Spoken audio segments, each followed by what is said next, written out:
como toda profissão, você vai ter altos e baixos, você vai ter os seus problemas, as suas dificuldades, como na vida, e aí você tem que saber superar e ultrapassar esses obstáculos. Se a gente for pensar, é até que atual, assim, as mulheres estarem alcançando espaço dentro do futebol.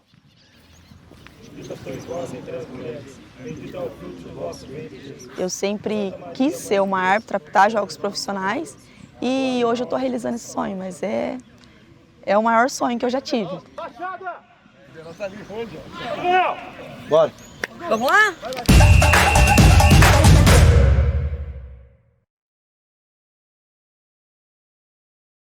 Uma partida que me marcou muito, que foi na minha cidade, e tinha uma menininha lá, deve ter mais ou menos os seus 13 anos, que quando deu o intervalo do jogo ela entrou no campo e queria também trabalhar, queria ser árbitra assim como ela. Ela falou, que legal, também quero ser assim como você.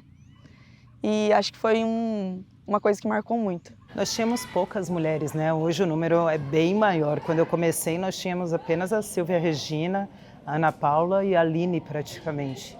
Então nós tínhamos 3 mulheres ali se sobressaindo, que foi quando elas começaram a fazer grandes jogos, grandes clássicos. E isso sim acabou estimulando outras mulheres. A minha turma de 2004, eu acho que foi a turma que teve, assim, a primeira vez mais mulheres inscritas, e até em função delas, de vê-las na TV, tudo isso. Meu sonho já era antigo, mas a hora que você vê as mulheres atuando, né, que você vê que mulher chegou, que tem mulher ali, isso, querendo ou não, desperta desejo e vontade em outras. E isso ajudou bastante. Mas era difícil, porque ainda era uma coisa nova, ainda era algo que, nossa, tem mulher agora, como funciona? Você não tinha vestiário que era separado de homem e mulher, você tinha que esperar o homem se trocar, para depois você se trocar. O preconceito em campo, em todo lugar existia, mas eu costumo falar assim, você ir conquistando seu espaço passo a passo, mas o começo sempre é mais difícil. No futebol, eu comecei a jogar, né, quando eu era criança ainda, estudava na escola, comecei a jogar com os meninos. Eu não tinha tanto apoio, tanto é que minha mãe falou, né, para eu largar o futebol e estudar, que teria mais futuro. E quando eu comentei com ela de fazer o curso de arbitragem, e ela me deu total apoio. Aí sim, ela me apoiou muito, inclusive em 2017, se eu não me engano, eu quis fazer o curso. Era todo final de semana em São Paulo, e como o Cruzeiro fica bem distante de São Paulo, eu ia ter um gasto muito alto e a mensalidade era um salário mínimo, também era muito alto. Então assim, ela me deu tanto apoio que ela queria vender o carro para pagar esse curso de arbitragem, que ela sabia que era uma coisa que eu ia me dedicar bastante. Só que acreditei que teria outras oportunidades pela frente. Foi aí que em 2019 abriu oportunidade para as mulheres, né? Foi aquela turma de 50 mulheres. Aí foi onde eu iniciei o curso. E aí foi até pela metade do preço, foi um valor mais baixo, foi onde eu consegui fazer o curso. Vamos lá? Tudo bem? Certo? Tudo bem? Carol? Tudo certo? Ó, o seu branco, o seu preto.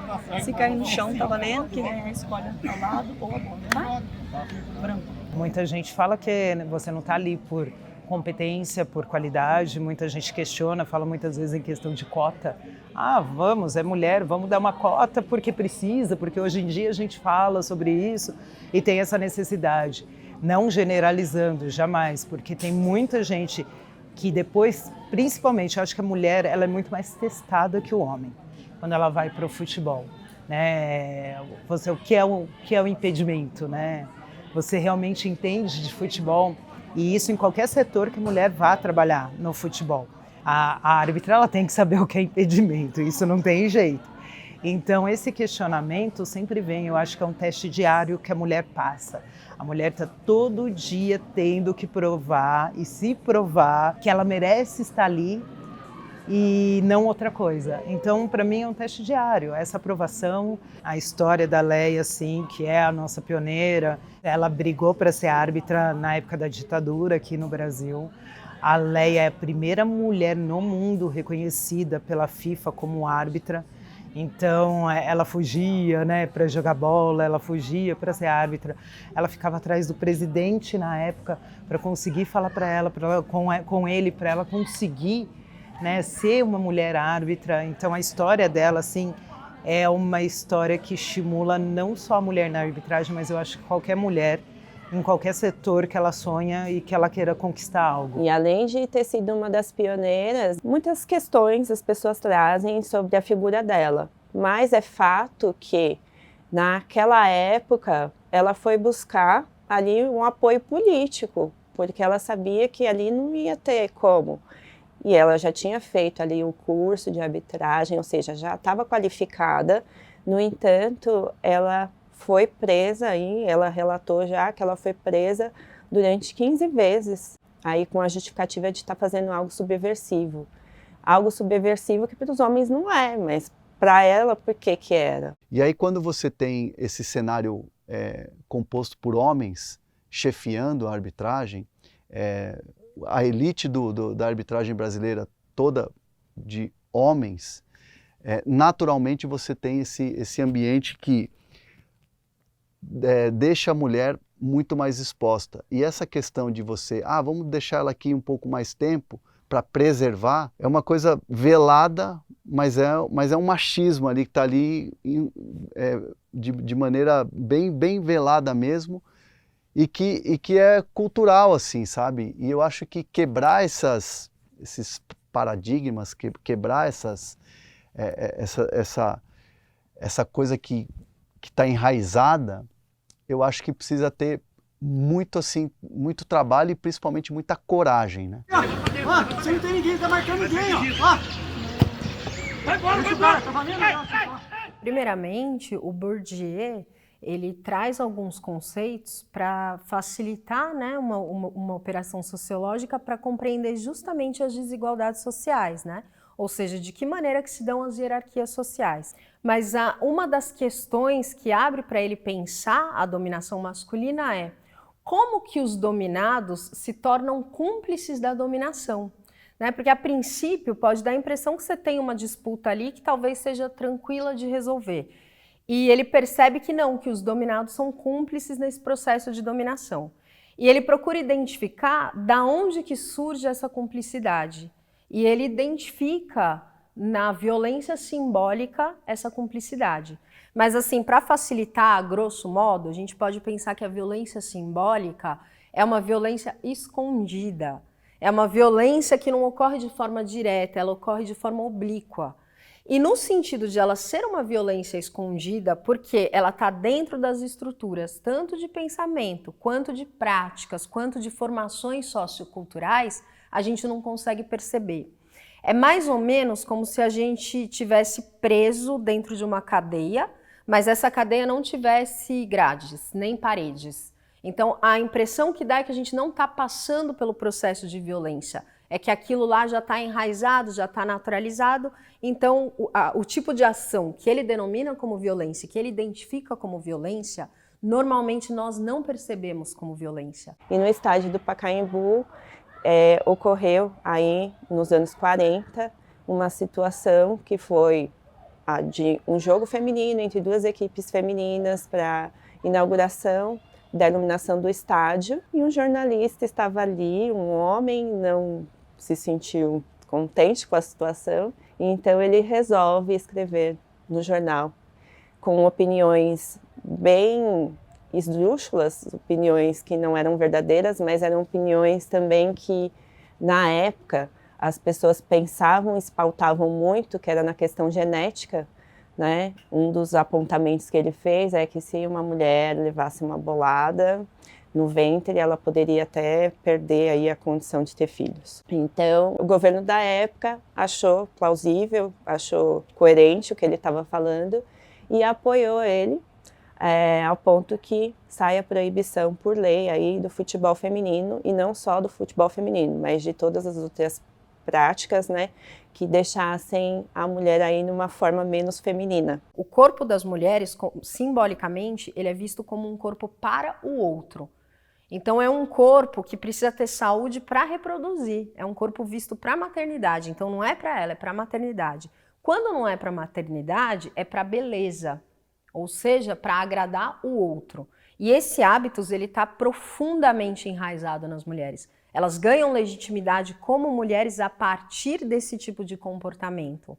No futebol, isso não é válido, né? Você precisa usar o seu corpo para a competição, para desenvolver as qualidades necessárias de superação no esporte, para desenvolver músculos. É outro objetivo. Então é como se não fizesse parte do que se espera de uma mulher, ou até mesmo do que a gente poderia denominar universo feminino. Tanto que alguns esportes recebem as mulheres de maneira muito mais fácil, né? Por exemplo, as ginastas. Porque as ginastas, elas conseguem manter aquilo que se espera do corpo feminino, que é um corpo saudável para a maternidade, é um corpo bonito para poder agradar o outro, para agradar os homens sexualmente falando. E aí você não tem tanto esse paradoxo, né? No futebol, não. O futebol talvez seja o esporte que mais necessite desses atributos masculinos, que mais valorize, né? Eu lembro bastante de uma campanha de postais. Um artista, que eu não considero artista, mas ele fez aí na década de 20, era uma sequência de postais, então você pensa, algo para circular, né? E ali trazia a visão do futebol feminino. Então, todas as imagens são imagens grotescas que mostram a mulher ou sendo ridicularizada, ou recebendo ali um certo espanto das pessoas, ou até como uma Maria Chuteira.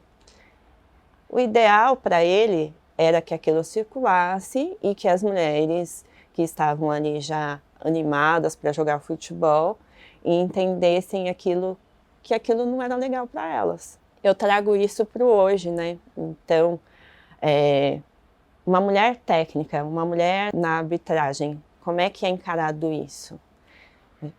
Não tem um artista que faz os postais, mas só que a todo tempo, com falas, com olhares, né, com atitudes, os homens estão articulando ali coisas para mostrar uma imagem diferente da apresentada pelas mulheres, né? Hoje em dia, se você faz uma pesquisa, por exemplo, no Google, e colocar lá futebol feminino, ainda assim vão aparecer imagens bem diferentes se você pesquisar do futebol masculino. Você não vai ter recorte do corpo dos jogadores, você vai ter eles em jogo, vestidos no melhor evento, né? Mas as mulheres sempre têm algo para ressaltar, né? O que os homens entendem como algo interessante dentro desse futebol de mulheres também. Como a gente está falando de uma dominação masculina e a sociedade ela é criada a partir da visão masculina, né, a partir de uma visão androcêntrica, então a gente vai ver esse tipo de coisa acontecer em vários campos, né, em várias situações sociais. Esse campo futebol, ele traz todas as características masculinas. Ele foi criado pelos homens, para os homens e ainda tem um agravante, porque ali é onde a masculinidade será reforçada. Né, ele traz vários aspectos que nós consideramos masculinos. A força, a virilidade, a competitividade, a própria atuação dos corpos, que é uma maneira mais violenta de lidar com os corpos, o próprio posicionamento que as pessoas vão tomar, enfim, está identificado como algo masculino. Essa identificação do que é masculino e do que é feminino é uma criação social, é arbitrária, não existe uma lógica. Isso realmente é feminino, isso é realmente masculino. A feminina, normalmente, a partir de um olhar androcêntrico, corresponde justamente ao que não é masculino. E a mulher tem alguns atributos como delicadeza, submissão. Tudo aquilo que não está dentro, não corresponde aos atributos ou às prerrogativas do campo do esporte futebol. Aconteceu um episódio comigo que eu fui fazer um jogo e era uma categoria sub-15 e sub-17. Então, assim, a categoria mais baixa começa primeiro e depois a categoria mais alta. Então, começou a categoria sub-15, aí quem apitou foi um rapaz, né? Foi até jogo da federação mesmo. Quem apitou foi um rapaz E na categoria 17 eu que ia apitar. Então, na categoria 15 eu fiz a reserva para ele, que é quarto árbitro, né? E na categoria 17 eu entrei para apitar. E aí eu escutei um comentário de um cara da comissão técnica até. Falou, nossa, mas por que ela vai apitar o sub-17? Porque não colocou ela para apitar o sub-15? Então, assim, antes de iniciar o jogo, ele já fez esse tipo de comentário, não tinha visto meu trabalho, não tinha me visto apitar e já fez um comentário desnecessário. Normalmente nós não percebemos como violência. Então a gente atua dentro dessa violência, seja como o dominante que reproduz a violência, seja como aquele que sofre a violência. Porque o que sofre a violência, ele também aceita e ele também reproduz. Então é algo invisível. Por que invisível? Porque ele ocorre nesse plano do inconsciente e das formações estruturais mais fundamentais, assim, mais primárias. Né? Então é muito difícil a gente conseguir identificar que isso foi um processo de construção, que isso foi um processo arbitrário, que não existe uma lógica por detrás. E o que ele investiga é justamente isso, de que maneira que foi construído esse tipo de violência. Mas é uma sensação que muitas vezes a gente nem identifica como violência, eu nem percebo que eu estou sofrendo, né?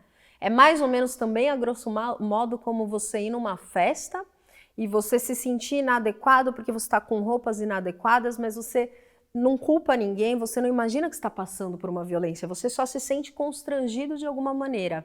Então é muito sutil. É um conceito muito sutil, que atua de forma muito sutil, e justamente por ser sutil ele é eficiente, né? Porque a gente não percebe, não sabe o que está acontecendo. Falo que tem o meu vídeo histórico lá que roda o mundo, que é o jogador me encarando, que ficou ali não sei quantos segundos ou minutos ele me encarando. E é um vídeo que roda o mundo inteiro. Vira e mexe, eu recebo lá, olha, tá não sei aonde esse vídeo, tá não sei aonde. Era um jogo que valia a vaga na segunda divisão daqui do Paulista.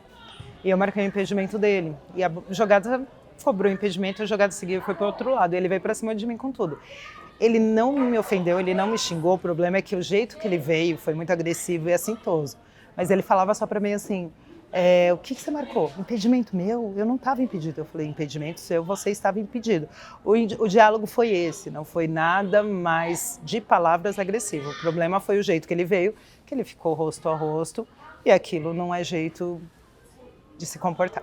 A gente vê que isso vem acontecendo bastante, né? Eu recebo bastante vídeo de amador mesmo, é até uma coisa que eu tomo muito cuidado para fazer, esses jogos amadores, porque a gente sabe o quanto é difícil. Tem muita gente ali dentro que não sabe o que passa na cabeça do cara, eu não sei o que ele está ali dentro, não sei o que ele é capaz de fazer. Então assim, eu tenho que tomar muito cuidado, nesses jogos mesmo eu sempre falo a principal regra é eu voltar embora para casa. Então eu levo ali na conversa, a gente fala que é a regra 18, né, que não existe no futebol essa regra, é levar eles na conversa. Não que eu vou apitar alguma coisa que não existiu. Não, mas é que eu vou o tempo inteiro tentar levar o jogo na conversa para eu sair dentro de campo sem ser agredida. Eu acho que um dos pontos fundamentais é de quem vem, e vem de todos os lados. Então muitas vezes vem sim de jogador, vem de treinador, vem de torcedor, vem de outros jornalistas, né? Isso também acontece. E vem muitas vezes, e isso eu acho um problema social, cultural. A gente fala de machismo, e quando a gente fala de machismo, a gente pensa nos homens, simplesmente cometendo o machismo e o preconceito. Não, o machismo também vem das mulheres. E esse é um ponto que a gente tem que falar. Já estive, sim, na arquibancada no campo, e escutando a arquibancada, a mulher torcendo e gritando, vai lavar louça, o que você está fazendo aí? Então, assim, o machismo é uma coisa cultural, que ele não vem só do homem, ele vem da mulher também, e é algo que a gente precisa trabalhar para mudar. Por mais que a gente tenha um cenário de mudança, e mudança positiva, de cada vez mais mulheres assumindo postos que antes eram só de homens no futebol, o Brasil e o futebol como um todo, ele ainda é muito machista. Então existe um caminho muito longo a ser percorrido, mas o lado positivo é que ele está sendo percorrido. A própria Edna, outro dia, no jogo da Série B, se eu não me engano, ouviu da torcida quase que inteira do estádio insultos machistas, né, palavras preconceituosas, gritos. E é muito difícil pensar que ela é uma árbitra FIFA. Ela é top, ela é top. Ela é uma baita de uma árbitra. Se tem a cobrança por não errar. Quando é uma função que está suscetível ao erro. Qualquer ângulo errado ali que você pegar, se você não está na posição certa, né? Pronto, você perdeu alguma coisa ali. Então, é um julgamento, que é um julgamento muito exacerbado, né? A punição também, que o julgamento nunca vem sozinho, né? Se fosse uma coisa assim, eu falei, né? Mas não. Quem nunca errou no trabalho? Todo mundo já errou. E se você perguntar para essa pessoa se ela esqueceu o erro dela, ela nunca esqueceu. Só que normalmente, quando ela erra, ela e o chefe, ou ela e um colega sabe, ou só ela às vezes. Quando você é árbitro, você trabalha com visibilidade, todo mundo está vendo o seu erro. Eu acho que ninguém gosta de errar, esse é um ponto fundamental. Então, assim, a gente sabe o quanto é difícil uma decisão de 2, 3 segundos ali, é tudo muito rápido. E como eu falo, ninguém sai de casa para roubar, todo mundo sai de casa para fazer um belo trabalho. Somos seres humanos, todo mundo erra, infelizmente todo mundo erra. Eu brinco muito com isso, é só você ter empatia. Eu tenho que escrever uma redação. Imagina você com 40 mil pessoas atrás de você, gritando, xingando, e você tendo que se concentrar para escrever uma redação. É assim que você está no campo de jogo. A mídia tem um pouco de culpa, e eu faço essa meia-culpa, porque às vezes o noticiário da segunda-feira é muito em cima do árbitro que errou. E aí na terça-feira já vai ter uma outra polêmica, e aí vai ter um outro jogo, e aí as discussões mudam. E aí fica lá o árbitro. Então, assim, a realidade da arbitragem hoje, a exigência é muito alta de um profissional, quando o retorno para os árbitros ainda é muito, muito pequeno. E para a mulher ainda entra essa dificuldade, por ser mulher sim, porque você tem que se provar mais, porque você tem que estudar mais, porque você tem que treinar mais. A gente vê erros constantes de árbitros que na rodada seguinte estão escalados.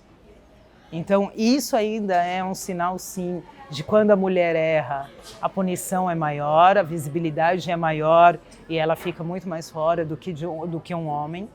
E tudo que a gente ainda precisa reverter nesse âmbito da arbitragem em relação à mulher. É nítido, a Edna é um ótimo exemplo disso. Errou, ficou fora não sei quanto tempo, os homens erram, na rodada seguinte seguem escalados. É como se as mulheres não tivessem no espaço adequado. Esse não é um espaço adequado para as mulheres, não tem nada a ver com mulher isso daqui. Então, provavelmente, se a gente investigar mais a fundo, é claro que cada caso é um caso, mas pensando de uma maneira estrutural, provavelmente sim, existem formas de tratamento muito diversos entre homens e mulheres, porque a gente tem um significado simbólico diferente dos dois, e o futebol opera com esses significados simbólicos de forma diferente também. Melhorou muito depois que entrou uma presidente para a comissão de arbitragem. Hoje é a Ana Paula, né?